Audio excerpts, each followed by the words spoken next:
Good evening, everyone. This is Kushalmehra. Welcome to the Cārvāka podcast. So, today's podcast is titled purposely, it's a question, and I'll give you the background as to why I asked this question. I don't know the exact number of days, but a few days ago, I saw Clyde tweet out a bunch of loon bags are actually, criticizing him for all the wrong reasons and actually causing harm to him and his family. And the reason for that is apparently Clyde is a race traitor. That's the accusation, right? And I'm not even making this up because it's literally that. And I've obviously been watching what's going on the internet in Canada right now, where recently we had an incident in Mississauga where outside an apartment building somebody wrote the graffiti Indian rat. I was like, this is the perfect opportunity. The race traitor and the Indian rat get together and let's talk about whether the far right in Canada is rising, and also about the current situation, the economic situation in Canada, where bad policy making, fiscal irresponsibility, uh, bad immigration policies have led to a mess where a regular Canadian who just obviously who's a normal human being who decided to marry outside his race gets called all sorts of names, and a person who just moved into Canada, who does not even live in Canada for 12 months, who just comes here because he has some family here, gets called an Indian rat. So here we are, Clyde. Once again, thank you for coming. And how are you doing? I'm good. I'm good. The race trader and the Indian rat. What a title! What a title for that one. Yeah, I mean, I guess you got it backwards because you got the Indian rat before the race trader on the screen. But, no, I think it's hilarious, and this really comes it comes on the heels of what was it? You and I we went to that conference back Yeah. in the summer. So we Yeah. had that conference, and it was put on by the Canada Indian Foundation, and it was also sponsored by TAFSIC, which is a Jewish organization. Mhm. And I thought immediately, wow, this is great. Look at the different communities around Canada. They're trying to come together and inviting people from different walks of life in to be speakers at their events. This is great. This is a turning point where people can come together and see eye to eye on a lot of these issues. That wasn't good. That wasn't good for some people. That was taboo. You're not allowed to do that. You're not allowed to speak out of turn with certain people. Now, I take a bit of issue with the term far right when classifying certain individuals that are that are in this camp that we're going to be talking about tonight. Uh,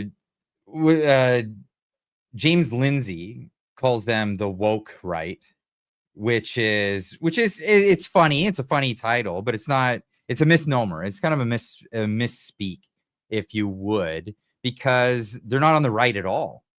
Actually, if you look classically, what is left, what is right, when you talk about what is right and what is left, the right side of the aisle is more liberty oriented, individualistic.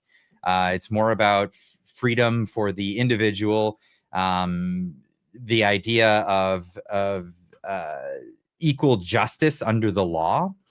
Whereas we're talking about individuals that don't look at things that way. They look at things as collective ideology, collective shared culture, collective. I mean, we all have a shared culture, and that goes across the board. But collective shared guilt or collective shared admiration for things that you claim are yours because of people that came before you that may have, whether it's the skin tone or whether it's some other creed or something else, people taking credit. If you can't do sins of the father, you can't really do like the accomplishments of the father, in my opinion, right? You can always say, well, that person maybe came from a direct lineage of an individual, but to throw that whole group dynamic into it sounds very much like leftist ideology, and this is really where that stems from. So yeah, straight up, right at the title is I really do reject this idea that they're the some people say alt right, or other people are saying the far right. I think that people that use the state for collective gains in that sort of sense, collectivism, and using the power of the state to take away people's rights arbitrarily because of their other group preference. They're authoritarians and they don't belong on the right whatsoever. So I just right out of the gates wanted to throw that one out there. Fair enough. So what you're basically trying to imply at an intellectual level is that this is about groupthink versus individualism, and Yeah. groupthink can exist both on the far left, right, wherever you want.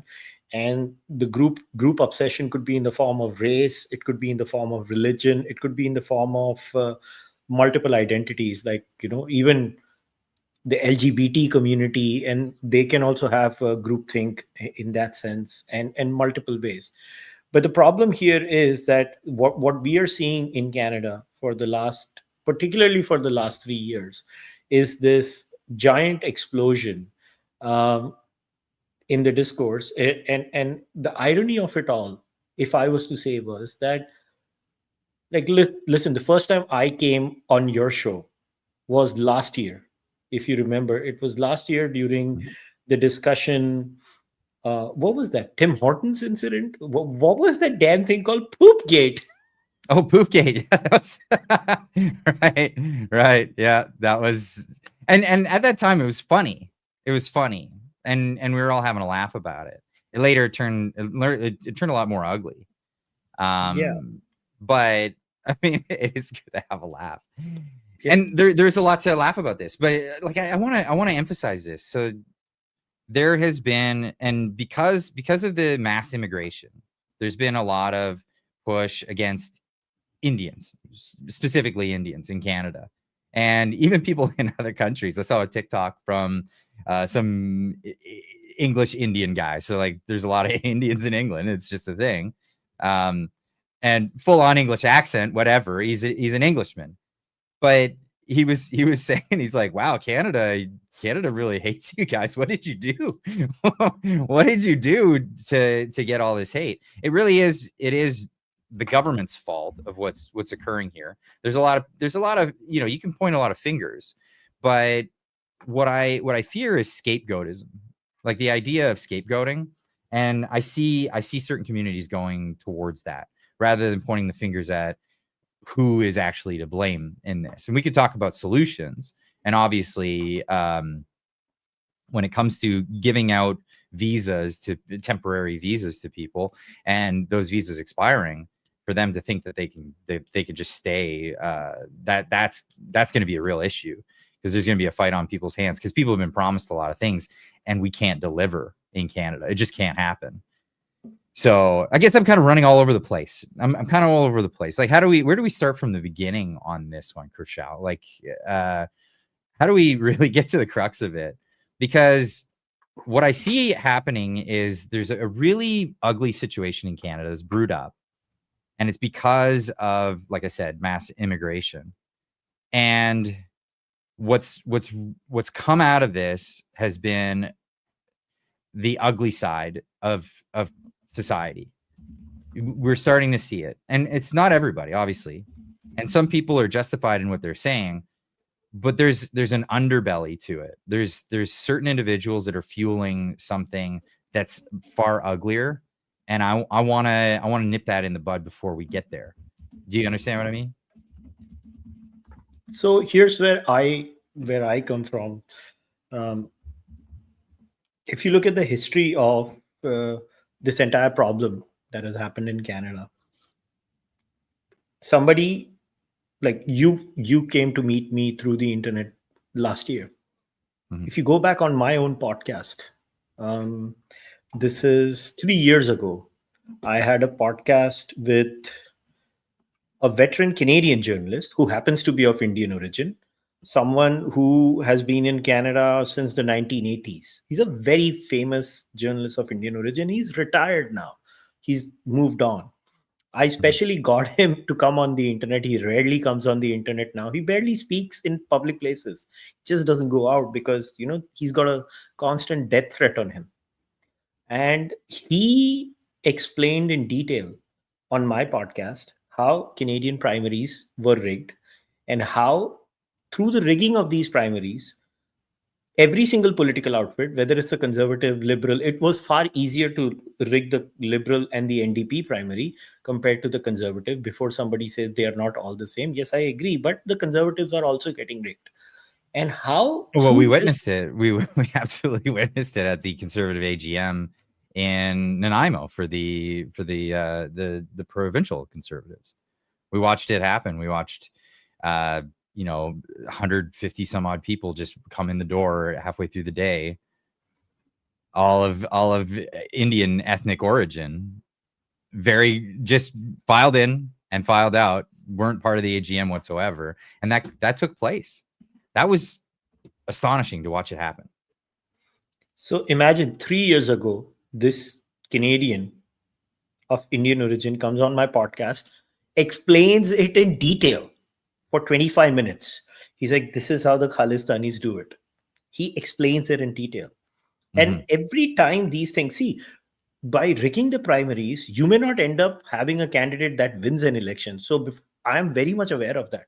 But the point is, anyone who wins is a person who has been rigged in most of the times.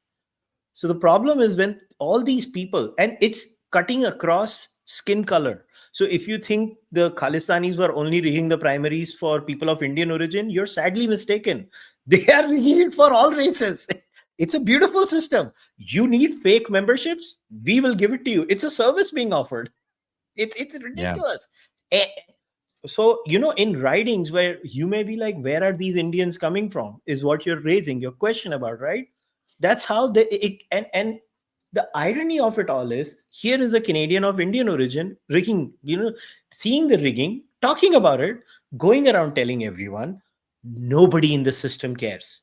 You know how it started? It's just before the election, a bunch of conservative content creators who are not mainstream, again, who are not mainstream, started making a joke out of it. Like, I remember sitting in India, I made my Indian friend register as Abu Fakr Al Fag Daddy Shut up.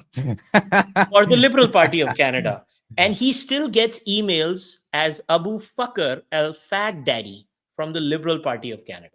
You just got me banned from YouTube. Thanks, Kushal. So, and it blew up, right? And then when we spoke about it, a bunch of Indian origin folks in Canada started registering to the Liberal Party. Guess what happened? Then other conservative content, I think even the Pleb Reporter, many others did it. The Liberals shut it down. The Liberals shut it down. The point is, again, this was being spoken about by some people of Indian origin for the longest time. Nobody listens to us. So that's the thing. Most Canadians don't realize that when it comes to the political parties, you do not have to be a Canadian citizen. You don't even have to be a Canadian permanent resident. Anything. You could be a visitor as long as you have an address in Canada. I mean, you could lie about that. You just put that on the application on the website. And for any political party, and only some political parties require you to pay anything. I know the Conservatives require, I think it's like $10. That's it. And then you can enroll into the Conservative Party, and you're in the primaries. You're voting in the Canadian elections. And I've been saying to people, if you want to change the outcome, because a lot of people they give the South Park reference to what democracy is like. It's a choice between a douchebag and a turd sandwich, right? You've got like your choices suck, right? So good because it's true. Right, but the primary process is where you get to decide which douchebag or which turd sandwich is going to be the head of that party. Like, a lot of us don't like the party system, but it's like, well, hold on a second. And in the United States, they've really fixed this, because I know a lot of the MAGA people are moving into the Republican Party, and they're getting rid of rhinos. Rhinos are Republicans in name only. They're getting rid of these establishment characters for people that care about grassroots issues in the United States. And that's what they've been doing with the primaries in the US. But you have to be a citizen to vote in those, right? So it benefits the American people. But in Canada, there is no rule for that. And what is it? The Liberal Party, you didn't even have to be an adult. they have this like mature minors thing or whatever it was. They were saying that they wanted to encourage young people to get used to how democracy works. They're making stuff up, man. It's crazy. But this is how they're choosing people through this primary process, so that when it comes to the general election, you don't really have a choice. You have this or that. That's it. But everything else is predetermined, and it's across the board too.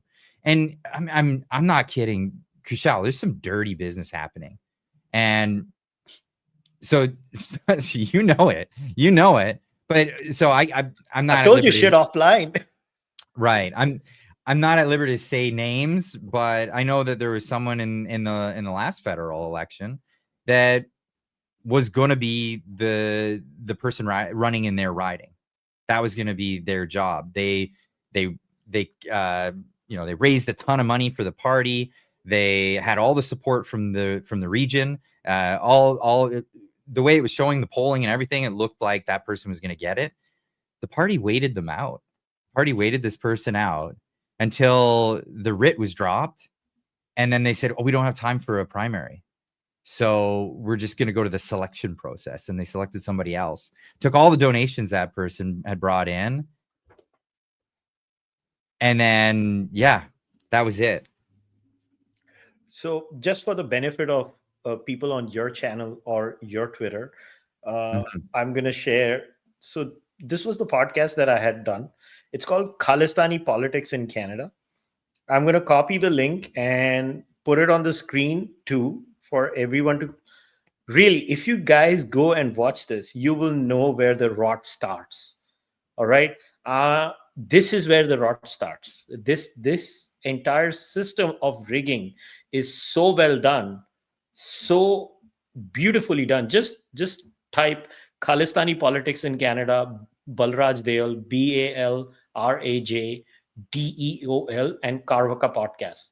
And you will watch this video, and I want you to listen to the gentleman. Yeah, there might be bits and bobs, like less than 1% in Indian languages, like Hindi. Sometimes, it's very hard. I just flip into some Hindi words, but it's 99.9% of it is in English. I want Canadians to watch it, understand how the system got rigged. And the face of fighting it was an Indian person who came from India, and it was like, hang on, this should not happen. And it's happening. And they didn't care. Now, my question is that this entire, another example, another Indian I want to talk about, someone whom you have been speaking way more than I've been speaking with him, to be very honest. It's Darshan Maharaja. You Absolutely. got him on the podcast. It was your video that got viral. That's right. And it was your video with Darshan that exposed that motion M44, right? It was you. It was all you. You exposed that scandal. But what we need to talk about, because we are going back in history now, is that again, it was a Canadian of Indian origin, along with someone like you, once again, Indian rat with race traitor, coming together and talking about how the entire political class of Canada voted unanimously for a policy. And today, Clyde, tell me, with what face does the Conservative Party of Canada talk about the temporary foreign worker program when they literally voted in favor of the same thing in 2022? Pierre Poilievre voted yes at that time. Mm-hmm. So, well, they don't really oppose it. It's both sides. It's the Liberals and the Conservatives, NDP, Bloc, you name it. They're all for it. Maybe not the Bloc. The Bloc is very, very different in this. They're actually, but the Bloc voted for this one. Voted for this one. Okay, well, you got me on that one. Unanimous. It was 324 yeas, 0 nays. Amazing. Well, here's the reality of it. There's a lot of money to be made. Oh boy, there was money made. There's a lot of money to be made. But yeah, the idea is just bring more foreigners in. It's this mill of, every person that comes in has fees to pay. They have whatever the scam is at the moment. They have a college that they have to pay for tuition to enter into.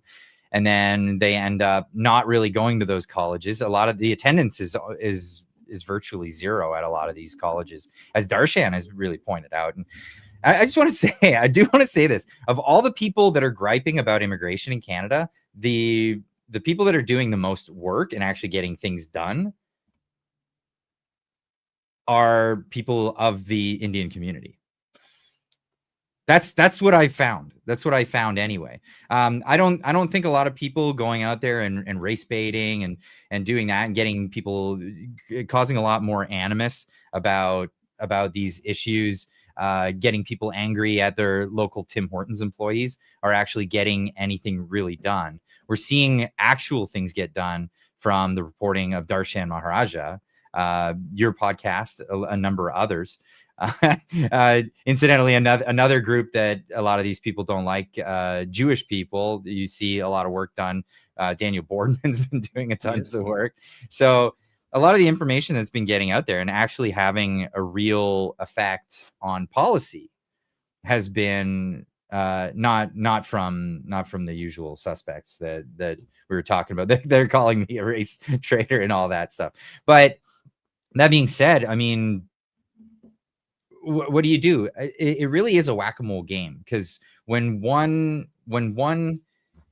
scam gets thwarted, so we report on it, public opinion sways, they just move to the next scam.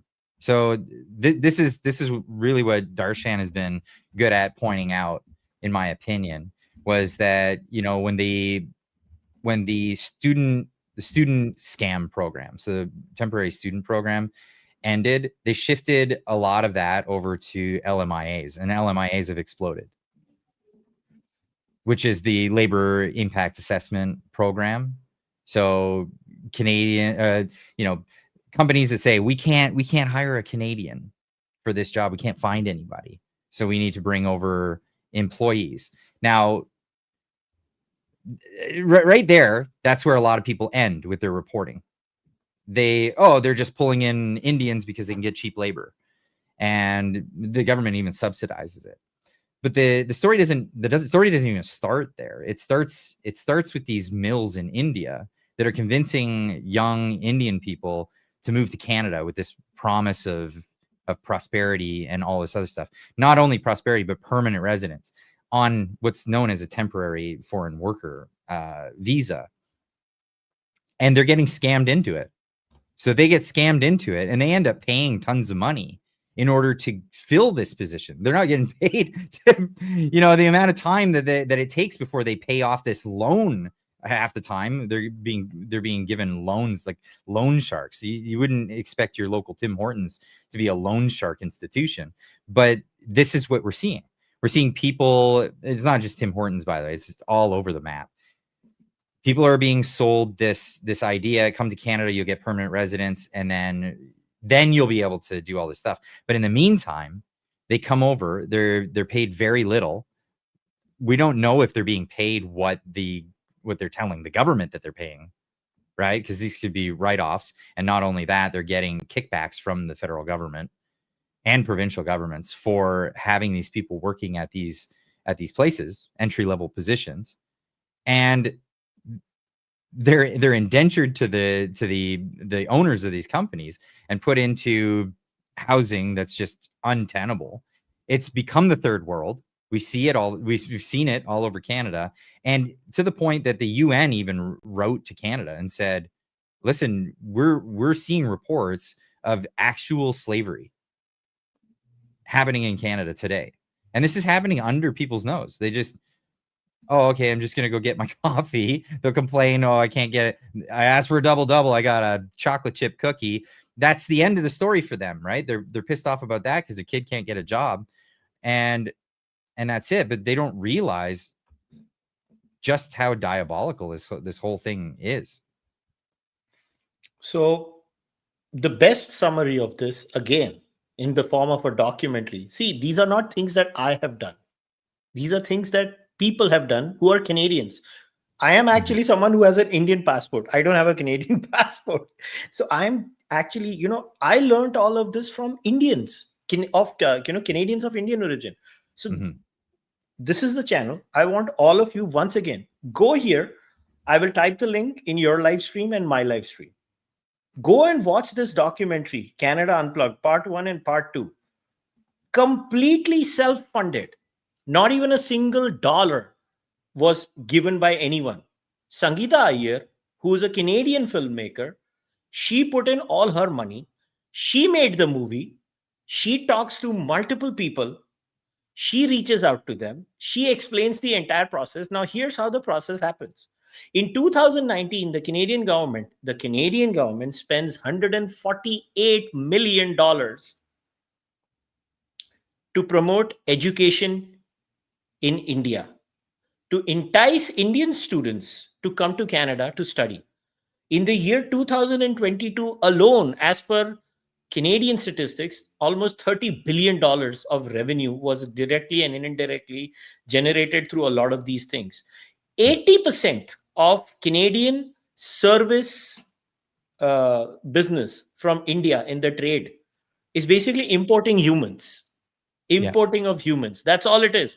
They imported all these human beings from India and they paid people. And the stories are horrifying, Clyde. I have my last count is 13 Indian girls that I have personally paid off and sent them back to India because they were being sexually trafficked. I managed to save 13. I met people offline who are working in helping girls of Indian origin just in the GTA area. I'm saying this with some level of certainty. As of now, 4,000 young Indian girls are being sexually trafficked just in GTA, who are stuck in this mess. These girls and these boys, they sold their ancestral land in India because somebody sold them the Canadian dream. Look, it was very clear. The bottom line in the, it was not, the fine print was very tiny. But basically, everybody used to go to India. And these were colleges. These were not just the fake diploma mills, Clyde. These are proper Canadian colleges which are run by as original Canadians as it can get. They would go there and tell these people in a very wink, wink, nudge, nudge, but direct manner that you're coming there for immigration. At that time, they did not realize what mess it's going to create. These people were victims. Today, they are being presented as rats. I don't understand where we have come. It's not as if I, as an Indian living in India in Mumbai, called up Justin Trudeau and Jagmeet Singh, and I told them, "Yo, why don't you do this?" And you know what the irony is? When M22 motion M44 was filed, Randeep Sarai was the one who pushed the motion. Was a liberal guy. The shadow minister of immigration at that time was Jasraj Hallan from the Conservative Party of Canada. All of this is public record. Only Indians used to talk about it. Only Indians. They would be like, what the hell is happening? Like, why are you guys doing this? Clearly, people are being exploited. And even till last year, I know it for sure. At least 4 international students commit suicide every month in Canada.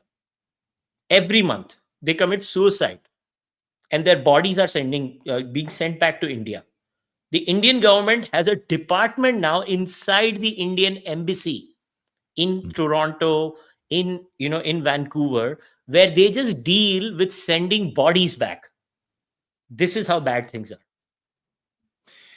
Yes, and things are equally as bad for Canadians as well in this whole scenario, because it's not just impoverished people that are coming over. You have young people. I heard a story just recently. There was a motorcycle accident right in my town, going through on the way to Whistler. It was a temporary student who came over and took the money that he was going to go to school with and bought a super bike and was driving 200 kilometers an hour right through town, hit the back of a gravel truck and was killed. Now, to me, that's like, how dare you put Canadian lives at risk? You come all the way over here and you want to drive around recklessly. What are you doing? Like, I can't emphasize this enough, because there's 2 sides to this coin. Obviously, there's a lot of people being treated terribly and scammed and told to come over to Canada. But then there's misbehavior on the other side too. Yes. And this is the thing, like a lot of people just want to hear one side of the story, but there's all sides of the story. Absolutely. If what if it was a family van that guy hit? And I'm sorry that he lost his life, and I'm sorry that they're trying to raise money to bring his remains back to India for his family. And you know what? I bet his family got duped into this whole thing and had to sell the farm or whatever they had to do to get the money to get him over here. But it's really that's a tricky one. It's a hard one because if that was a family, because that happened recently. There was another case where a motorcycle crossed the highway, crashed into a vehicle, and killed a family of all the occupants in a vehicle. Went right through the vehicle and killed everybody. So that's unforgivable. And I see a lot of cases like this. And when people are complaining about it, their complaints are justified. Yes. Things have gone massively downhill in Canada because of this, with and amongst other things. So obviously, when you've got people coming over on the idea of scams and they're being allowed over, you're going to see a lot of scams. We've seen this recently with lifting of vehicles. There was a ring of people that were doing this scam where they would go to potentially buy a vehicle from somebody, like a private sale at a home, and then they would just take the fob and take off, and that was it. Just drive off. Almost ran over a guy with a Cayenne. I think it was last summer, and it was an Indian girl, and she got bail. She was out the next day doing the same thing. And it's like, why aren't we deporting people that commit crimes? That's crazy. So that's the thing. The complaints are justified on all sides. And who's to blame? Well, it's the government. It's the government, absolutely. And so what's happening is the typical divide and conquer tactic of saying, well, you blame it on those people, and then you blame it on those people, and then the people who are actually at fault get to sit back and say, well, we've got the solution for all of you, right? And that's usually the role of the government, and that's absolutely what they've been doing. And I'll tell you what, people hook, line, and sinker. They're falling for it this time. And the same thing in the UK. I mean, they just introduced digital ID on the same premise. They opened up the borders. They let people just flood in. And now they want to introduce digital ID that nobody wanted. But it's all under the guise of, well, we want to make sure that people are working legally in the country. So everyone who's a legal citizen has to have a digital ID now. It's crazy, but these are the things that occur. And it saddens me. It saddens me a bunch because, like, you and I are friends. And I grew up in Windsor, Ontario, which is, I mean, half my class. Where I live now. Shut up. You live in Windsor now? Yeah. Oh, okay. I knew you were in that. Okay. So I didn't know you were actually in Windsor.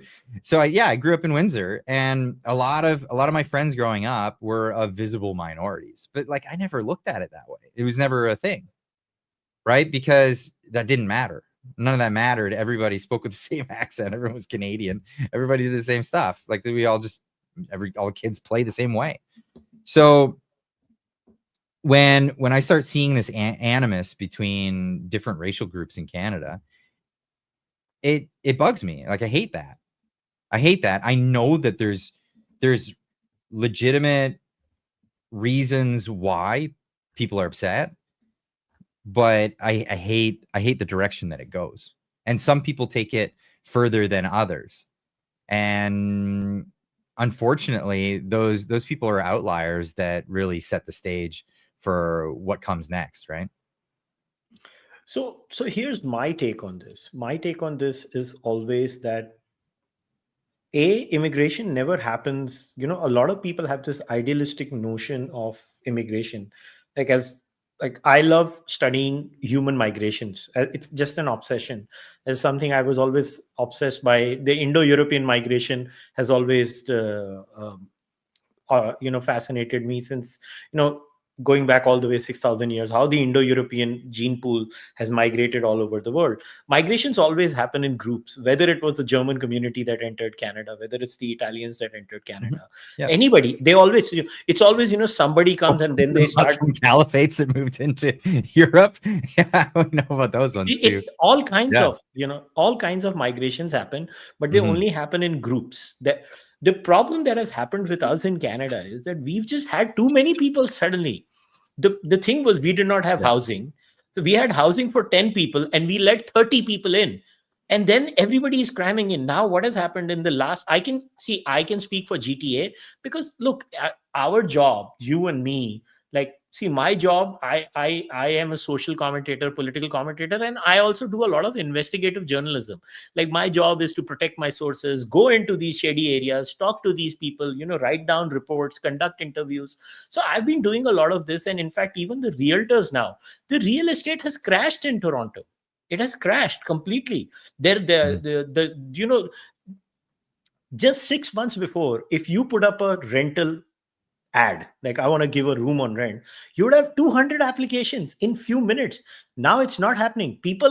Most of the people who were even scammed into Canada, right, from India, they realize that it's a scam, and a lot of them are going back voluntarily because they just, they don't care. It's not worth, the juice is not worth the squeeze, and they're going back. So things are going to normalize. But the problem is that a lot of times I feel that the discussion, like, I'll give you this I can take credit for, because the one man who was exposing the asylum scam, the asylum claim scam, Yeah. was me. Dude, I've been talking about the asylum scam for years. It's not like I'm a small podcaster, right? I Mhm. have a podcaster with a reasonable number. I have told, I don't want to take names, Canadian members of parliament of all parties, off the record, over coffee, over meals. I have told them, stop giving asylum to people from India. I, as an Indian who holds an Indian passport, I can guarantee you that Indians should not get asylum in Canada. You can get a Mhm. work visa, you can get a student visa, you do not get an asylum visa. Why didn't any Canadian, and I'm telling you, including conservative politicians, notice right now, the crux of this is what all roads lead to the Khalistan scam. Everybody knows it. You talk to a politician off the record, they will accept. You tell them to speak about it on the floor of the parliament, they don't. I mean, what am I supposed to do? I was telling them, do you know what, till what extent the immigration scam was happening? Like, that's why I say, go and watch that documentary on immigration by Sangeeta Iyer. It'll blow your freaking mind. Immigration agents, the students come to them and say, if I go to a Khalistan referendum rally and I take a photo with a Khalistan flag and Mhm. I am oppressed in India. So, you know how it got exposed. I don't know if you remember the recent unfortunate incident of that driver, the Sikh driver who took a wrong U-turn on the Florida Turnpike and Yes. Yes. lost her We all life. know this one. Do you know what that guy's story is? He did a donkey route, or a donkey route. In India, it's called donkey. The real word is donkey route. Illegally through Mexico. He came to California under the Biden administration, filed for asylum, that the Indian government is oppressing him. Indian government is oppressing him, I repeat. He gets a driver's license in California, because California and Canada are one and the same. They're just the same species. Mhm. Okay. And then this guy gets into the accident. The worst thing of it all, an Indian politician in Punjab then gets on camera when this whole shit happens. And there was that ridiculous petition. I don't know who was signing that petition.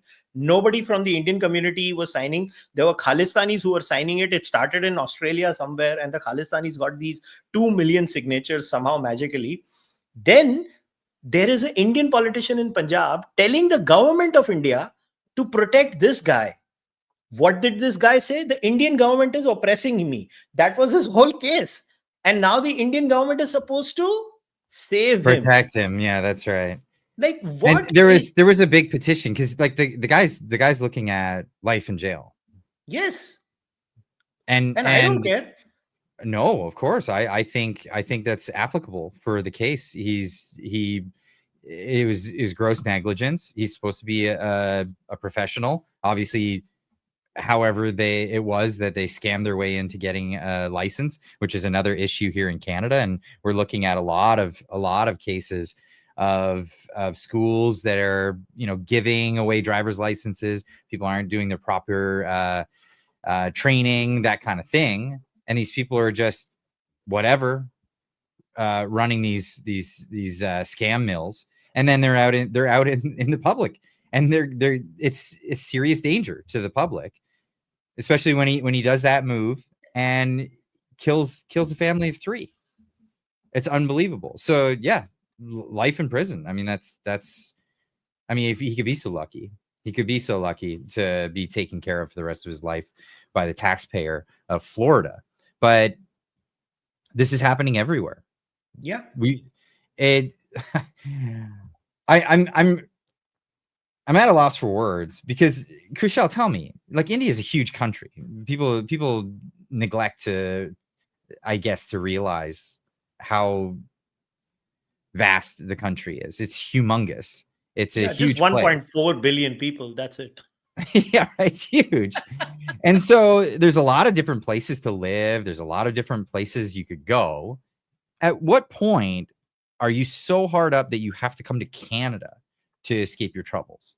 Why is that even a thing? So I'll be very honest. Immigration from Punjab has been a real problem in India. And 2-3 points. Listen, you, as the Indian government, as a democracy, you cannot stop your citizens from going to an embassy and applying for a tourist visa. Like, how? It's like, can the Canadian government stop a Canadian citizen from going to the embassy of a country where they need a visa for vacation? See, how this donkey route happened is because they just say they're going for vacation. Clyde, just last week. It's lying. It's visa fraud. You should be kicked out of the country. It's visa fraud, right?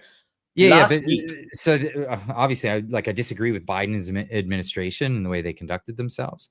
And Canada's government works largely the same. You cross at Roxham Road, and then you're picked up by the RCMP, who let you into the country until you have a court date 2 years later. I mean, it's ridiculous the way it works.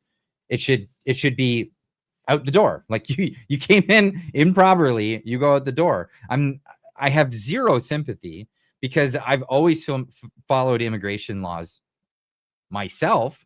I did. Right?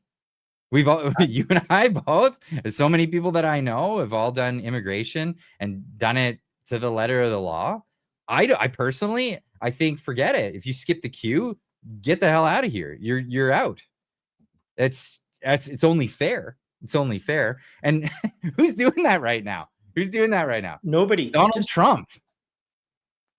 Donald Trump is the only one doing this right now. He's actually going up and he's finding people that right now they're targeting criminals. They're only targeting known criminals that are not legally allowed in the United States. But they have the odd person that they catch that has expired status or no status at all, that kind of thing, in the process of catching these people. But they're not even targeting just people who have overstayed visas or come in as visitors and didn't declare that they wanted to stay. That is visa fraud, by the way. So I'm going through this with my wife to get into the U.S. I'm a U.S. citizen, but my wife is a Japanese national. We're getting her green card. But because we filed outside of Canada, if we entered, the only visa she could get is a visitor visa. So we have to have the express intent of coming back to Canada until her green card arrives. If we enter on a visitor visa and overstay, it's visa fraud. You can get up to a 10-year ban from the country for this. People don't appreciate just the severity of these laws. And when they hear stories about people, I don't understand the bleeding heart. The bleeding heart should be for people that followed the rules and maybe slipped through the cracks, but not for people who cheat. Absolutely not. If the first thing you do when you enter a country is commit a crime, which is visa fraud, you're not welcome. End of story. I have zero sympathy for that. So imagine just last week, I, through my sources, started getting videos outside the Greek embassy in Delhi, in New Delhi, in India. And again, there was a line up outside, which is very unnatural.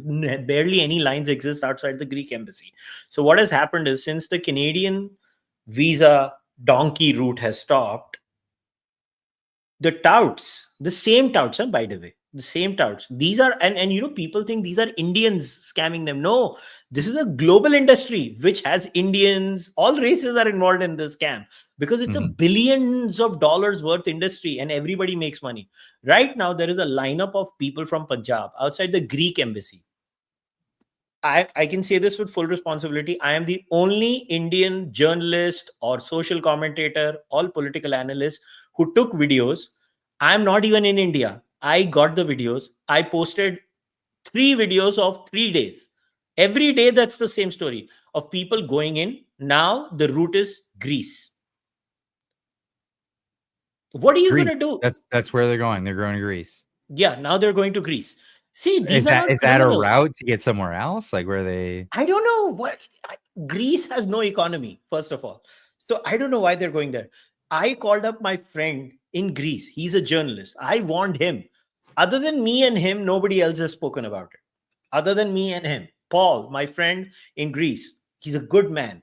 And I told him, yo, Paul, do something about it.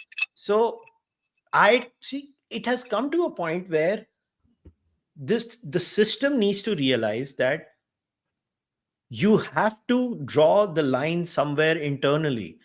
Like you said a great thing. Canada's problem is the Canadian law, like catch and release. Like I can show you cutting across races, hardened.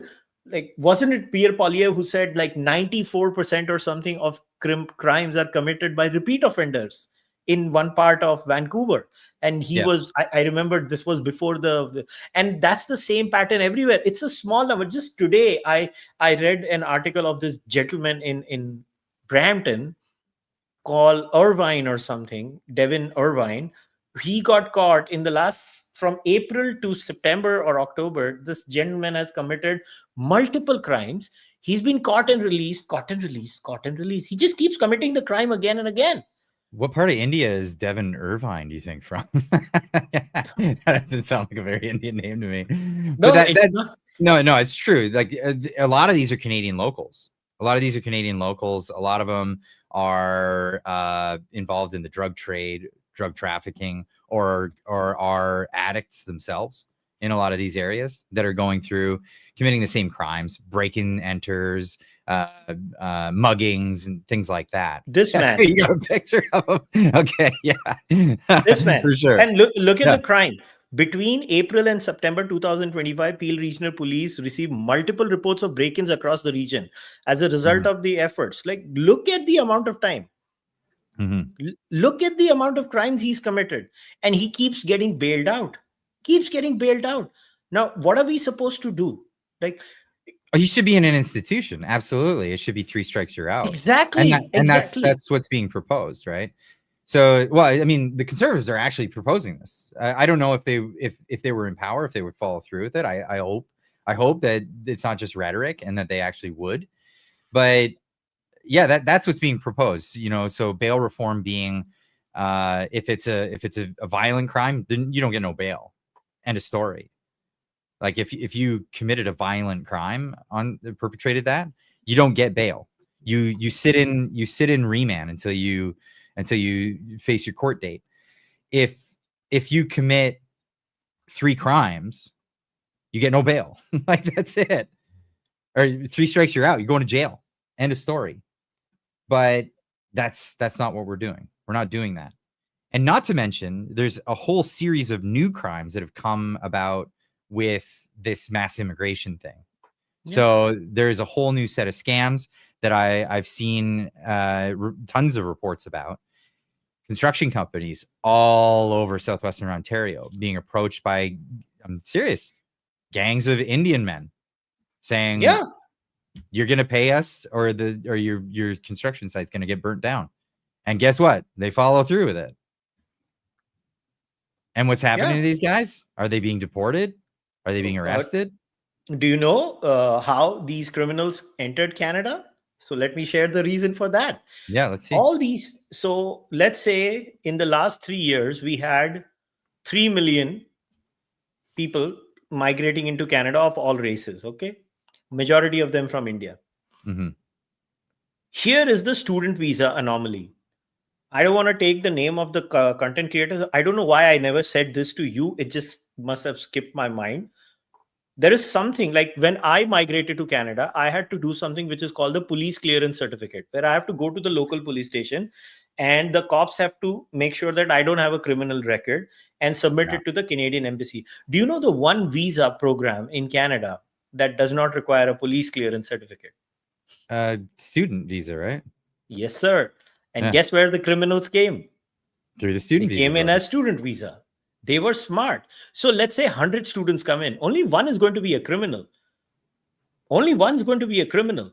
But that's But already one too many, yeah, that's the problem. Now, I was, especially when we got 1 million students. yeah, I and mean, I'm saying this with full responsibility.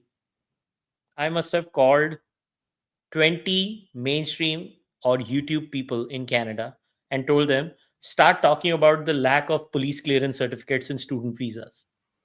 yeah, Darshan's been talking about it. A number of other people have been talking Other about than it. Darshan, nobody spoke about it. Other than Darshan. This is the problem in Canada. Everything was told. These are the scams. Get the, if even if they had a police clearance certificate, this problem would be solved. The highest amount of extortions that are happening in Canada are what? These gang. Look at the stupidity of this all. So just recently, the Canadian government made this announcement that we have declared the Lawrence Bishnoi gang as a terror group. I wholeheartedly support that before somebody confuses the what I'm trying to say. Guess which government has been telling the Canadian government to extradite the criminals of the Lawrence Bishnoi gang that were identified, pinpointed to the Canadians that, listen, our intelligence is saying this guy is here in Canada. Goldie Brar is in Canada. He is the henchman of the Lawrence Bishnoi gang. India has been telling Canada, please send him back. Canada does not want to send anyone back. Now tell me, when the Indian government wants known criminals of the Lawrence Bishnoi gang extradited back to India from Canada, why isn't the Canadian government sending them back? You tell me, because I mean, it would make sense to send him back straight up. See, Is this is the mess we are living in, brother. This is the mess you and I see. I didn't sign up for it. You didn't sign up for it. Some politicians signed up for it. And today, honestly, it's very depressing to be an Indian in Canada. You go on the internet, your timeline is full of hatred. Do you think we enjoy that? Like, see, I'm a thick-skinned guy, and you know what the sad part is? Unlike many Indians, the go back to India doesn't work on me. I literally go back. you So do it's go not, back? yeah. So it doesn't work on me. But imagine everyone who came here, worked hard, paid their taxes, built a life here. And for what fault of theirs? What fault of theirs? Mhm. Let me give you another story of how Canadian wokeness is parasitic. 4 days ago, my wife, who's a Canadian, born and raised Canadian, Mhm. whose best friend happens to be white, all of us went out for lunch. Her daughter tells this story of, I don't want to name the minority child who used this slur was not Indian, is all I can say. They were playing, and this other race person calls this young white girl a white bitch, and the school does nothing. The school does nothing. This is what drives me fighting for Mhm. these children. I don't care if you're white, black, brown, whatever color. Who cares? I thought we were above that. But political parties have caused racism in Canada. Yeah. And we are all picking up the crumbs of these jackasses. And I have no love for the Conservative Party of Canada because I believe they are as guilty as everyone else. You're not going to get me to speak out against that at all. I've been pointing out the flaws in the Conservative Party for some time. Kind of kid gloving it, because I know a lot of people with the channel hope for the Conservatives to do better, and I do, or I have hoped for it. But the more I learn, the more fruitless it seems to be at the end of the day. It really does feel that way. I was just at a conference. I was the MC at the We Unify conference over the last weekend, and the weekend before. Sorry, I was in Calgary for that. And at that conference, I was there. I was staying with Marty up north. You know Marty up north, right? Yeah. So we were there, and there was a Conservative MP that was there. Marty went up and said, "Hey," it was chit-chatting, and said, "Why don't you follow me?" And his reply was, "You're too controversial." And that's crazy, because Marty's not controversial at all in my estimate. like how far milk toast is the Conservative Party when just the average viewpoint of the average conservative Canadian is too controversial to even tackle. Right now, Pierre Poilievre won't even talk about the ostrich farm situation. Do you know about that? Yeah, I even covered it on the podcast with Kirk. So his take on that. So I was asked, can you put pressure on Pierre Poilievre about this? Well, I've never talked to the guy or any of that stuff. He's ignored me, and I'm sure he knows who I am. But I just put it out on Twitter. I said, please stop asking me to put pressure on Pierre. I don't think he'll do the right thing. I don't think he will. And if he does, it'll be too late. But I'll give you this clip. You can play this on the thing. Where's the chat? DM me. Oh, okay. DM it to me. I'll DM it to you. So I'll send you this. And this is the where are my DMs? Here we go. So this is Pierre being asked just yesterday about the ostriches. This is his response to it. And like, at what point are Conservatives going to say, like, come on, man, do the right thing, or start being conservative, man? Like, really? It's beyond frustrating at this point. Yeah, it is beyond frustrating. And what are we supposed to do? Like, I don't know what we're supposed to talk to these people about. Mr. Poilievre, I have a clip to play. I'll play after that, but let's play this first. What is your official stance on the ostriches in British Columbia and the culling order that they are facing? Really incredible that the Liberals have caused so much. Because of Liberal incompetence, we're in this mess. And when you have an incompetent government, you have messes like the inflation crisis, like the crime crisis, like the border crisis, like the investment crisis, like the fastest shrinking economy in the entire G7. When you have an incompetent government, you get lots of these messes. Wait, on the ostriches, sir. Sir, you didn't say what your stance is on the ostriches. This lady Why won't you answer your stance on the ostriches? I just did. I said the Liberals are incompetent. That's my stance. Do you support the culling order? Can I just... Can we get your reaction to the new lumber tariffs? It's unbelievable. Do you know, I remember Darshan before the elections, Darshan had asked him a question about India-Canada trade ties, and he he completely avoided the question. You guys should go and check Darshan's YouTube video out where he asks Pierre and he never gives an answer. And I'm like, what the hell? Why is he not answering this question? Why is he avoiding this question? Like, is it that problematic? Like, I didn't know that this is such a problem. But, people keep talking about Pierre Poilievre and his love for all these things. But this was Pierre Poilievre not so long ago, just a few, years ago. Just listen to this. The students to get better, accurate, real admission letters in the beginning. And then we wouldn't be in this mess here today. And then 4 years later, they come along and say that that the Trudeau government is going to kick the students out of Canada. The solution is obvious. End the deportations, allow everyone who applied honestly but who was defrauded to continue to keep their work or study permit, and allow them to apply just like everyone else to become permanent residents. That's what I'm calling for. Oh, Stop the yeah. deportations. Listen, we have a worker shortage in Canada. We have a demographic problem. Our population is too old. We need 700 young people.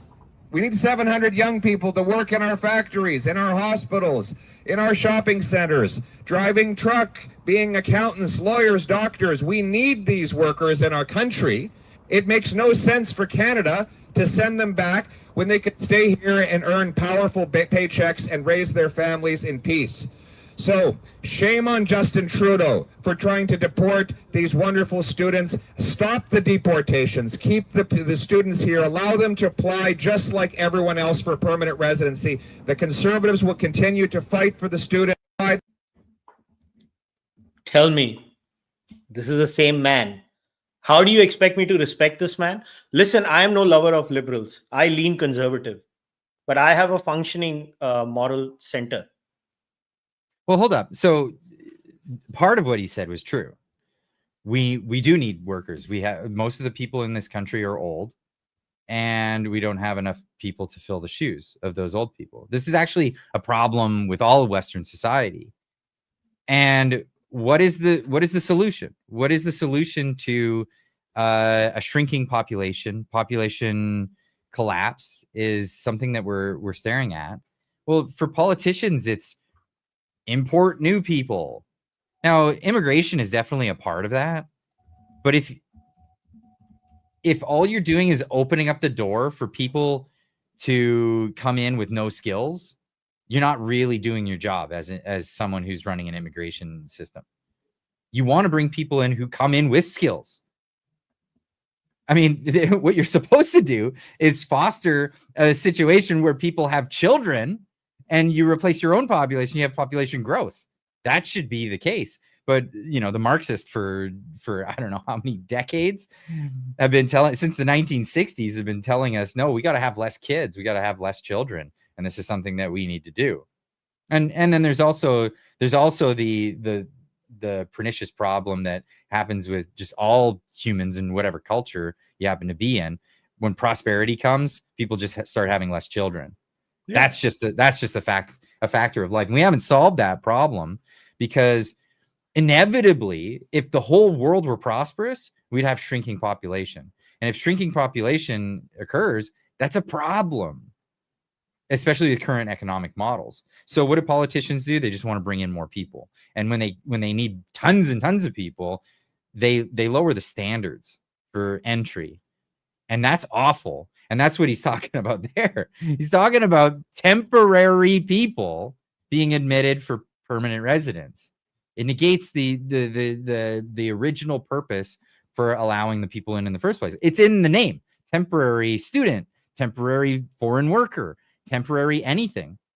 If you want to run a program that ends up with people having an immigration status that's permanent, start the program with that and stop lying to the Canadian people. That's really what needs to happen, because that's bullshit, man.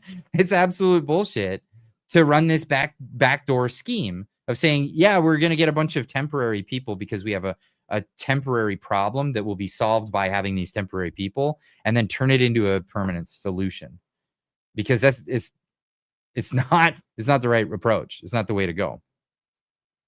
Listen, all I know is that if there was policy consistency in Canada, this mess would not be here in the first place. And it all stems from the direct problem, which is a bad economic policy and the off-the-hook fiscal state in Canada.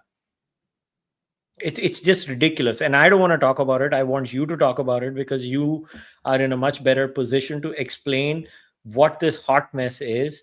And once again, it's you know, right now, the communities that are bearing the brunt of this absolute hot mess are, right now, the Indians are the flavors. You know how it's like, what happened to Charlie Kirk was terrible.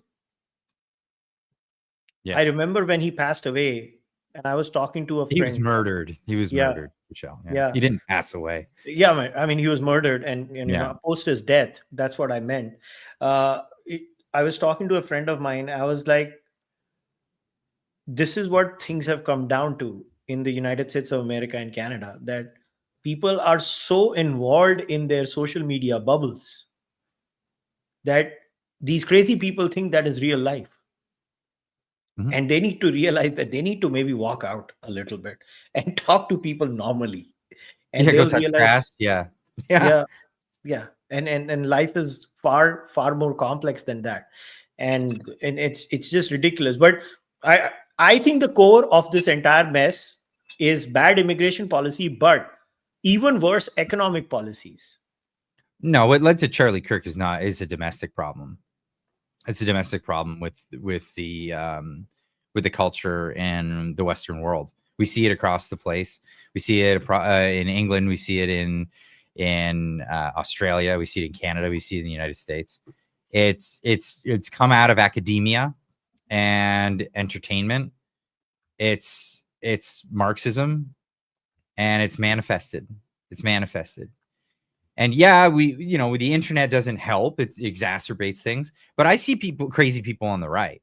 What do you hear from them? Like the crazies, they go a little too far. They get into like QAnon theories about, Hollywood sex parties where they're eating babies and stuff like that. That's crazy. And they'll go out and they'll tell people stuff, but they're not out shooting people over it. Right? That's not what's happening. What we see is the mainstream on the left openly calling for violence. We see it happening. We see, Nancy Pelosi coming out and saying, he's literally Hitler. He's a fascist. We see Maxine Waters coming out saying, if you see conservatives, form a crowd around them, make sure they're known they're not welcome, this kind of thing. Constantly justifying it. They're fascists, they're racists, they're xenophobes, they're homophobes, all of this stuff, and ratcheting up the rhetoric. And not only ratcheting up the rhetoric and watching it foment online, but this Marxist idea that words can be violence. Right? If you step into the territory where words are now violence, or silence is violence. We've heard this before. Well, what do you do when someone comes at you with violence? You retaliate. I guess you sing a song. I don't know. No, you retaliate with violence. That's what they're doing, right? And that's what they're saying. They're saying that what's happening is that they're violent. It's the rhetoric. The rhetoric is saying their hate is causing violence.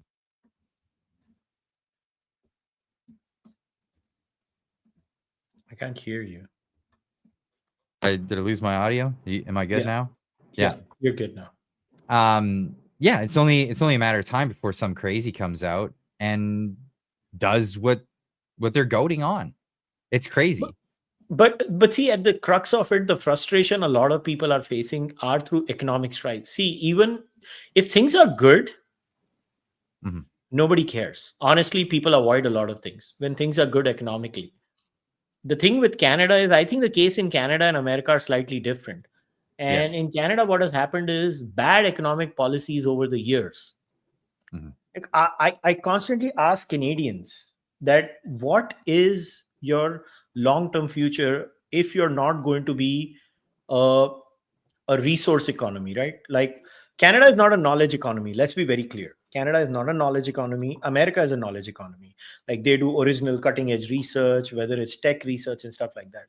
Canada was basically a land which had a lot of resources. And after 1960s, it's been subtly taken away from a knowledge economy to a resource economy. And from a resource economy and a protectionist economy. Yeah. And from a resource economy, Canada became a real estate economy. Yeah. So when you build houses, the only option you have is immigration. But then you cannot have a welfare state like this. You can't have a welfare state, right? No, but this is Margaret Thatcher warned about this. At a certain point, you run out of other people's money to spend. right? These are the lessons that have been taught by right-leaning or conservative thinkers for generations. But as long as there's something to loot, as Ayn Rand called them, the looters. I mean, she wrote about the scenario that's happening in Canada in the late 40s, right? It's crazy. Atlas Shrugged is a great concept. Actually, this is exactly what's happening with Canada, especially with the brain drain. The whole concept of Atlas Shrugged being. Have you read the book? Yeah, Ayn Rand. Yeah. So for the viewers, the concept is Atlas is the Greek mythological character that holds the world on his back. Well, what would happen if the movers of the world were to leave? Just take off one day and just let it fall and leave everything to the socialists that don't actually do anything, right? They're not actually producing anything. This is happening in Canada right now. Canada's really running into that situation. There's an article recently that came out from Better Dwelling. I'll send you the link so you can have a look at it. But in the article, they basically said, like, Canadians are moving abroad, and this has hit a new record high as the country fails to compete. We are not competing at all. We're in a situation where people are saying, forget it, I'm out of here. Mm-hmm. And they point out in the article, they say policymakers tend to shrug this off, focusing on net population gains. One lost human capital tax unit isn't a problem if we can attract 2 more, right? Unfortunately, it's clear to any non-psychopath that swapping one skilled worker for 2 retirees or an outgoing doctor for 5 students isn't an equal trade. The logic they're embracing is more fitting for a pump and dump stock market scam than governance. This is crazy. This is happening now in Canada. People are packing up and getting out. I'm amongst them. Right? I'm just waiting for my wife's immigration to go through, and I'm off to Texas. And my goal is to warn the Americans, don't ever do what Canada did. I know in the Texas legislature right now, there's this whole talk about we should get a temporary foreign worker program going. I even made a video about it saying, Texas, don't do this. Learn the lessons from Canada. What do you think's going to happen? It's crazy. And these are scams. These are absolutely scams. A lot of money's been made off of temporary foreign workers, and whether they stick around or they don't, or they want to, what have you. What's the outcome? So our economic situation right now is dire. I mean, the parliamentary budget officer came out and said the amount that the government is spending is unsustainable. And he was really trying to sugarcoat it. I'm not going to lie. The way he was trying to put it was trying to break it nicely to Parliament. It's completely unsustainable. And it's not unsustainable in a matter of years we may have to deal with this crisis. He's saying it's within a matter of months. If we don't reel back spending, we're going to be in a real bad situation. Right now, they're talking about giving $500 million to Algoma Steel in Sault Ste. Marie, Ontario, because they can't make money right now. They're not turning a profit. But only a few months ago, there was an article saying that the CEO of Algoma Steel says that they don't have a practical foreign market beyond the U.S. While Mark Carney's saying we're going to diversify. We're going to forget about the United States, and we're going to sell all our products to Europe, and not India either, because they've shit the bed with India as well. They're going to sell everything to China and England. Apparently, that's all we're going to do, and not even China for the most part, because they've got 100% tariffs on our canola. So fuck China. I guess we're only going to ever deal with England, and which is a failing nation as well at this point, and parts of Europe. It's nonsense. We have idiots at the helm right now. Either they're idiots or this is a controlled demolition of the Canadian economy and the controlled demolition of the Canadian culture and everything to do with Canadiana. I don't know what the solutions are, but look, some of the people who have said, like, somebody has said on your channel, somebody says biggest threat to Canada is immigration and the left. And Yeah, the one Javelin. on someone on my channel has said Western nations can adopt a similar to a UAE model. 90% of the population is immigrant, but not citizens. 10% native Emiratis control the country. Somebody has said Canada should have a blank denial for asylum applications for India and Mexico. By the way, before the Indian asylum applications rose, all the asylums were from Mexico. FYI, I started looking at numbers all the way from 2014 onwards. This Indian asylum applications jump starts happening after 21, 22. Not That's when before it that. started. Yeah, the And jump. is it all asylum claims claiming Khalistan. Khalistani? Is it all? Dude, yeah. So there will be a tiny minority who will claim political asylum. So I'll give you an example. Let's say the BJP is the ruling party in India from 2014. They are ruling the coalition. So somebody who is opposing will say, "Oh, because I oppose the BJP." Or somebody might come up with this story. So like Darshan told me this term that an immigration agent told him. This is not used a lot by Indians. This is used by other communities applying for asylum scams. The rise of the suddenly gay people. People are suddenly gay. They discovered they are gay. Oh, that's funny. That's really funny. So we have discussed, all these things we have discussed. But the basic asylum scam from India was go to a Khalistan. It's not illegal to be gay in India, is it? No. I mean, it's not illegal to be gay in India, but gay marriage is still not legal in India. So that doesn't. I'm just saying. It doesn't mean so. The asylum means that you're afraid of the safety. You're for your safety. Yeah, I mean, listen, it's a scam. It's all a scam because from what I gather, when we even made these treaties for asylum and whatnot, the whole concept was if there's a problem, say there's a war in a country or political refugees for whatever reason, they go to the neighboring nation.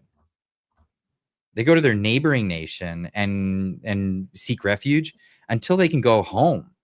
That's what it originally was. You don't fly across the globe to another nation and set up shop and permanently live there. That was never the goal. Yeah. If you want to immigrate to another country, by all means. But there's a process for that. And if you're coming over, if you're globetrotting on refugee status, you're an economic migrant. You are not seeking refuge for the purposes of staying until you can go home, which was the original purpose. That's my opinion on that. I think we need to get back to that. Absolutely. Yeah. And that's how most immigration in Canada was happening until this, the floodgates were opened. So this is how the asylum scam is. Go to the Khalistan referendum rally that is organized by Khalistani groups in North America, that is America and Canada. Primarily Canadian groups organize these Khalistan referendum rallies in New Zealand, Australia, Canada, UK, and the United States of America. A horde of people go there holding Khalistan flags, the yellow flag which Khalistan is written on it. They take photos. It's so funny. You should see. They're like, so the only difference between the Sikh flag and the Khalistan flag is it just says Khalistan on it, right? Yeah, the Sikh flag has the Sikh religious symbol, which is Nishan Sahib. That's a religious symbol. Like every religion has their symbol, right? That's what both just happen to be yellow in color, which is what why do you think I hate the Khalistanis the most? Because of them, the innocent Sikh community is facing. Because listen, the average Canadian is not going to get the nuance that, oh, this is the Khalistan flag yellow, this is the Khalistan, this is the Sikh flag, right? I won't get certain subtleties of Irish culture, for example. So I understand, but the Sikh community is so scared of the Khalistanis, they come and beat them up. So I'll give you names of journalists who are Canadian, by the way, Canadian journalists who spoke against these people. They just happen to be of Indian origin. Balraj Deol, 1989, was almost beaten to death, was luckily saved. attacked by Khalistani. Samir Kaushal stays in British Columbia, was attacked by Khalistanis for covering an event. There was this gentleman, another guy who worked in an AM radio. I think his name was Chopra. He was attacked. They shoot it when they went. Then Rishi Nagar from Calgary, I think he was working for Red FM, was attacked brutally. His eye was completely hurt. All these Canadians of Indian origin have been talking about these at grave personal risk.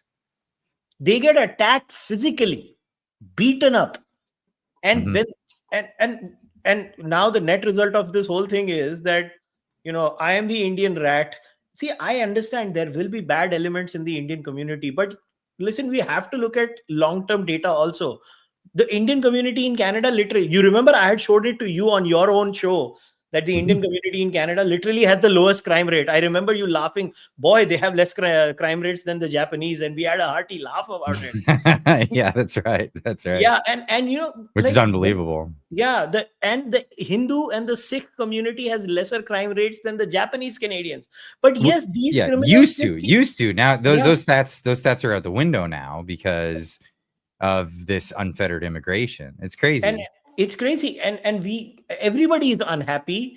And unfortunately, the Indian community is picking up the crumbs of it. And the worst part is that the people who exposed it are now being told to go back to India. Like, okay, I will go back to India, but what did those other people do? Like, what did Darshan Maharaja do? What did Sangeeta Iyer do? What did all these good people do who came to Canada 20 years ago, 25 years ago, 40 years ago, and who are talking about all these things, and you just want them to go back? Okay, fine. Send them all back. I guess Canada is going to Idi Amin Indians, I guess. So this is where we get into the realm of the woke right, the ones that we were talking about.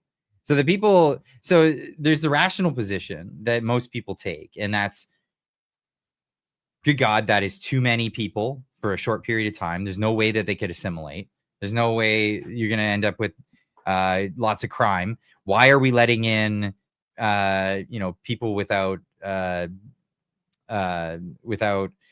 out if they have a criminal record, any of this other stuff? Why are they letting in people who don't have skills? What the heck are we doing? Like, this is all terrible. We've been talking about this all night. That's the reasonable position. And then some people take it a little too far. And the reasonable position is, you came here on a scam, you got to go home. Sorry, that's too bad. The unreasonable position is, well, Indians are bad, so anyone who's Indian has to leave the country, even people who've been here for 20 plus years or came here the legal way or the proper way. People who are coming here with skills, doctors, engineers, all of that stuff.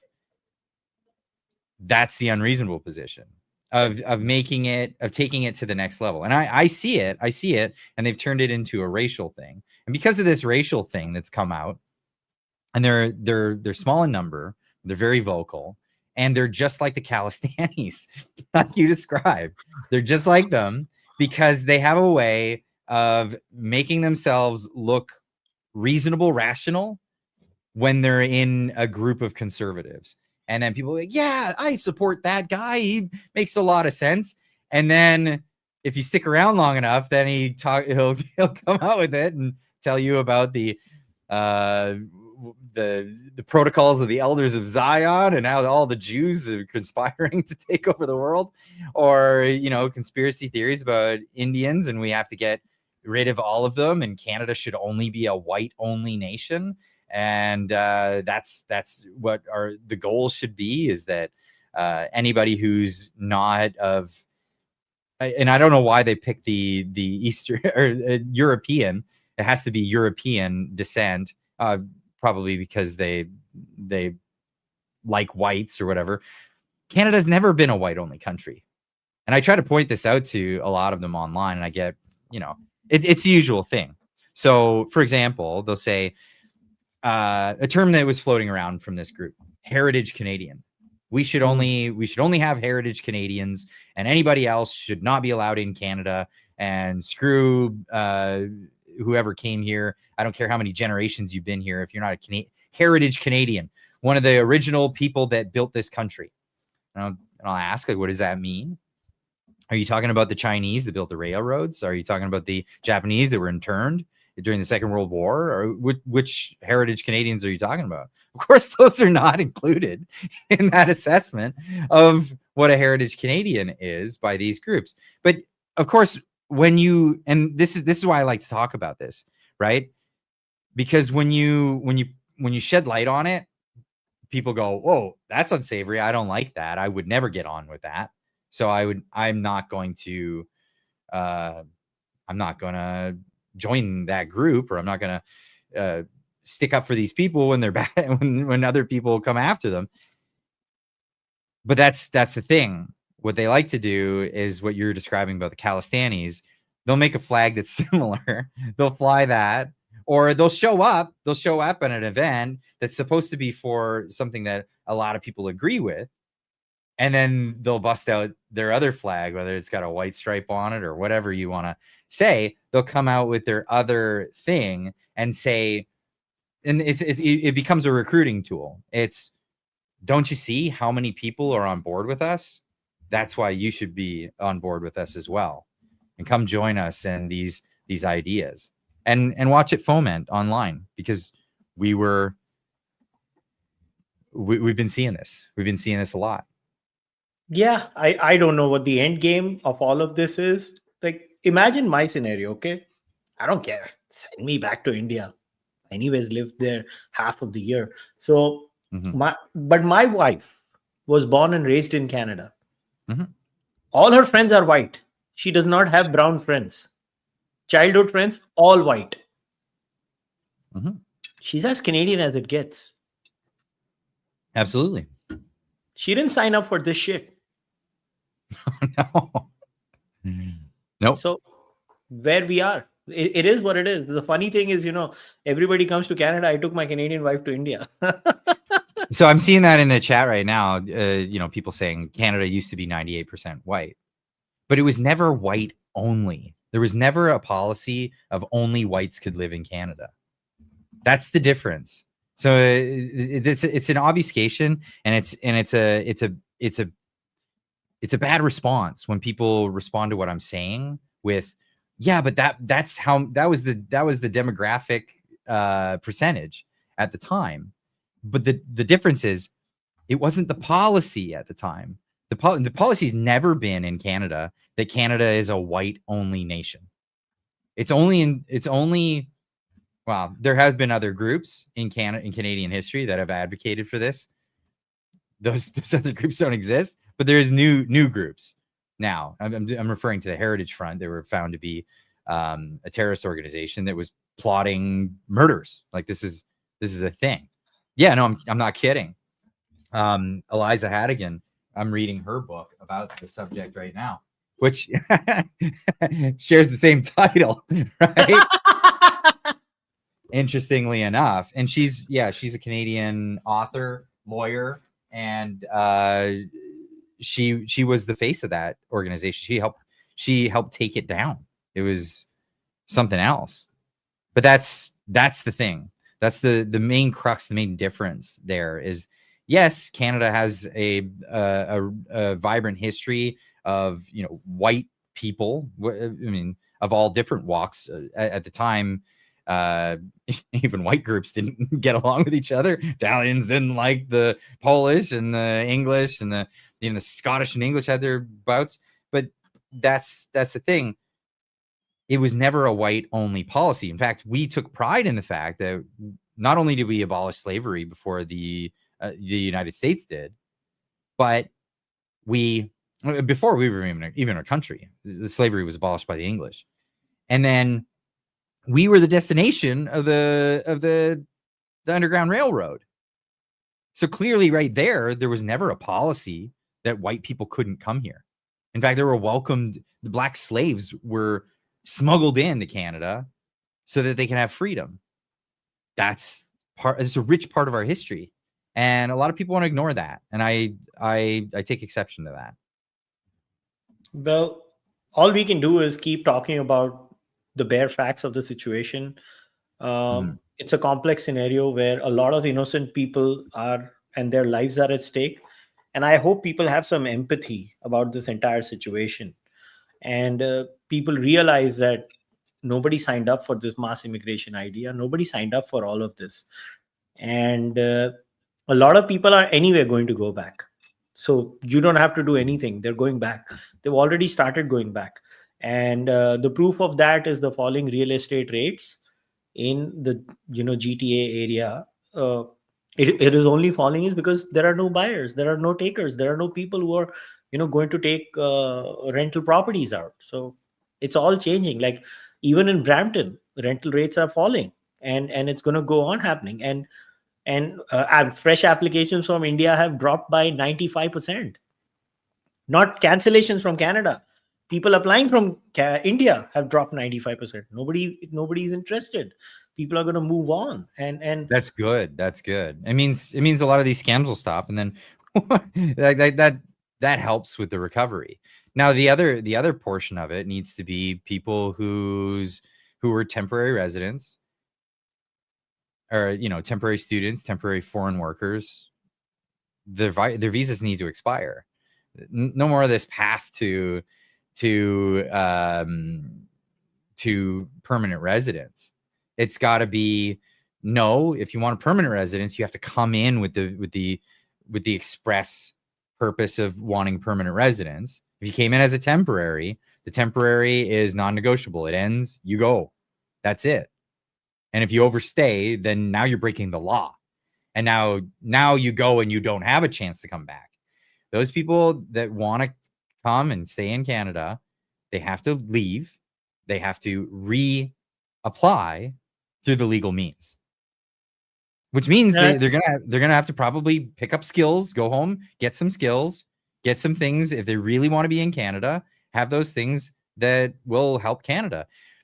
The problem is there's a lot of people, kids. I mean, look at entry level positions: Tim Hortons, Wendy's, you name it, right? Taco, Del Taco, whatever.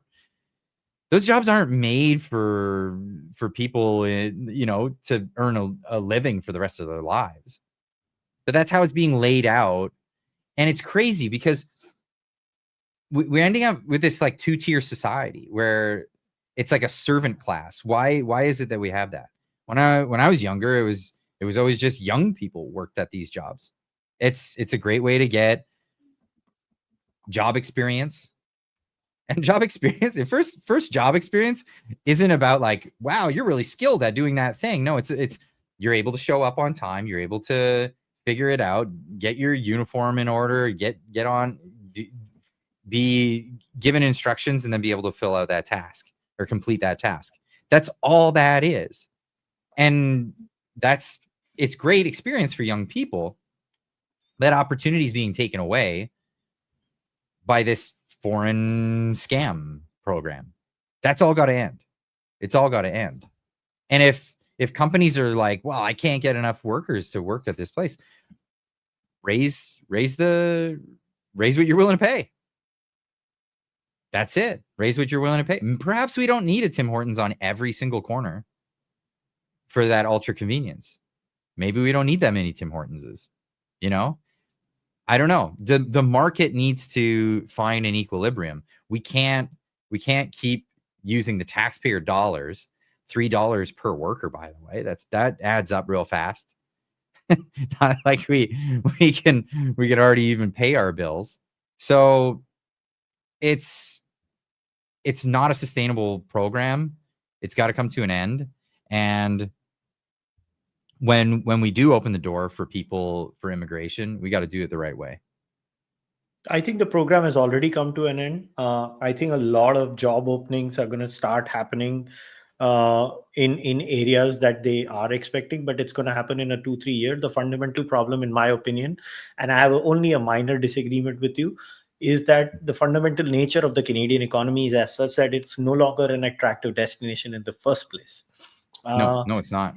And the last two recessions in Canada were just delayed because they did this mass immigration scam and they created artificial money generation, and they just passed the buck on to, but they should have dealt with it a long time ago. Fundamentally, Canada has a much deeper problem, which and people are just scratching the surface. But if you look at the Canadian economic situation, getting people back out of the country is not going to solve anything. Like right now, there is absolute carnage. For example, in Ontario, all these jobs that were generated because of this immigration, all of that is going to go, and these people are going to go back, because if you don't have a job, you're anyway going to go back. And at the end of the day, the market corrects for itself. But after all of this is settled, if Canadians think they have some glory days coming up, I think they are in No. for a rude awakening. And they will soon realize that actually the mass immigration just delayed the inevitable. The inevitable was coming anyway. Well, we're on a 15-year asset bubble, right? More than 15 years, 17 years, 18 years asset bubble. And it was fueled by bad economic policy from the Bank of Canada.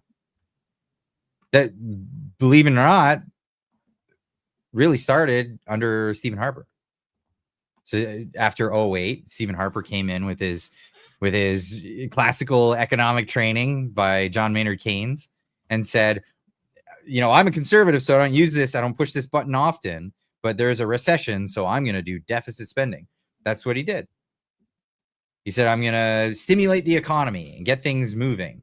And sure enough, it did what it usually does. It staves off immediate hurt. But what does it do? It kicks the can down the road. And with the government, the Bank of Canada lowering the interest rates to nearly zero, virtually zero, and what were they going to do that for a couple of months and then raise them back up? And then the recession that they thwarted would just be a deeper one, only like 6 months later. Like, that's not how they planned it. They just kept the interest rates super low for super long. And that was under Mark Carney at the Bank of Canada. That led to the asset bubble. Where did people aren't going to put their money in savings if it's all just going to get eaten up in inflation, because interest rates are super low for super long. So what do? They get into assets, and the biggest asset was real estate. And it is crazy. If and when the real estate bubble finally pops in Canada, what kind of recovery do you see from that? Like, how long would it take to recover from that? That is going to be devastating across the real board. estate bubble is already popping. New sales in Toronto are just down by 65%. New condo sales, rental rates are falling. In fact, I was looking up a better dwelling for that too, and Stephen does a lot of good work there. Stephen Punwasi, and he writes amazing stuff over there. And there were other people I was following.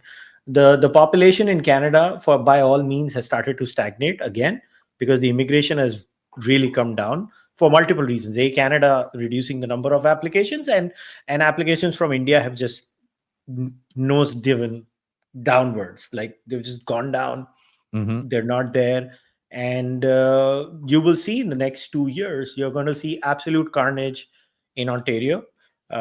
Real estate, realty owners, universities, University of Toronto, and all these universities, I can tell you off the record, all these people are shitting bricks. They are worried because the carnage is coming, and Canadian politicians still don't have a plan. And listen, the Indians will go back. Your problems are still going to remain, and that's the key thing. And I think people are not understanding. But before we wrap up, is there anything else that you wanted to talk about? Well, I just want to add to what you just said. So the Indians are leaving, and there's it's a Canadian Citizens Coalition or something like that puts this on every year. They do what's called the Leaky Bucket report. And the Leaky Bucket report is the idea that we have immigration because we need immigration. And they're very supportive of immigration, but they have this idea that there's, the bucket of immigrants that come in, but there's a leak in the bottom. How much is leaking out? And the leaking is people coming to Canada and then turning around saying, forget it, I'm not into this, I'm leaving. And the numbers are higher than they've ever been. The leaky bucket numbers are higher than they've ever been. And what's sad, though, is it's all the skilled people that are leaving. So what we're left with of the people who don't actually end up leaving are people who are net recipients of social services and things like that. I know, like, I don't know how it is today, but a friend of mine said he went and he lived in the UK for a bit, years and years ago. And when he was there, he was able to do a number of things, but it said right on a stamp, right on his passport, it said not entitled to any social services. But Canada doesn't have that. Immigrants can come over, and even if they're temporary, they might be eligible for social assistance. So we still are going to have a problem. This is actually an expounding problem when you have people that are coming, and the ones that you might actually want to keep, they're just using Canada as a stepping stone to get somewhere else. Or they're just turning around and saying, forget it, I don't like this. I have skills, and why would I waste my time in some cold ass place for a terrible existence? So they're leaving. And on top of that, we have another drain to our social safety net with some that are coming in and becoming recipients. So this is a complex issue. It's a big problem. There's issues on both sides again, but it really comes down to, if we're gonna lay blame on anybody, it's our political class. Mm-hmm. They're looking for solutions, temporary solutions to the problems that they have at their feet today in the here and now, and they're not looking at long-term solutions. The long-term solutions don't win you elections. They just win. They just cause you more trouble politically. So I don't know if there's a political even solution for this, because of how messed up the situation is. I guess the last word is it's dire. It's dire what we're looking at. Hold on to your hats. Brace yourself. Yeah, it's gonna get. That's all we can say. Brace yourself. But once again, Clyde, thank you very much for doing this. It's always a pleasure to talk to you, and we'll try to talk regularly whenever we can, as much as possible, about issues in Canada. And I wish you all the best. Absolutely. Thank you so much. All right, guys, we'll wrap up. And once again, in my description, you will see Clyde's YouTube channel, Clyde's X handle. Go follow him on X if you are using X, and subscribe to his YouTube channel. You can also join his membership program. I think Clyde is on both Buy Me a Coffee, and he has a membership tier on YouTube. And the same applies to me. If you've not subscribed to my channel, go hit the subscribe button, like button. You can join the membership on Patreon or on YouTube. You can, all the details are in the description of the podcast. I'll go on talking about these issues to the best of my ability and to the best of my knowledge. I'll see you guys next time. Until then, bye-bye. Take care.